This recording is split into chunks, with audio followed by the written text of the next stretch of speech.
其實我自細到大都好想咧走遍大江南北去認識中國。喺文字上見過地方，而家可以親身去到嘅話，其實係另一種感受啦。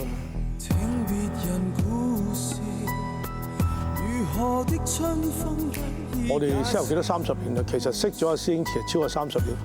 即係人生有幾多個30年啊？同師弟呢個緣分咧，原來係30年前嘅約定。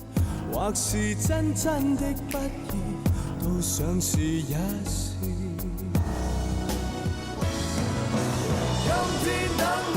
我哋江湖見又走埋一齊，真係經過今次又唔知幾時再見啦。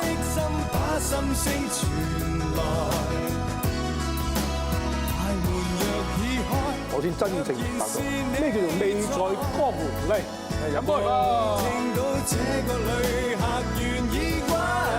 約定你江湖見，食玩假期呈現江湖見，29號晚9點半翡翠台。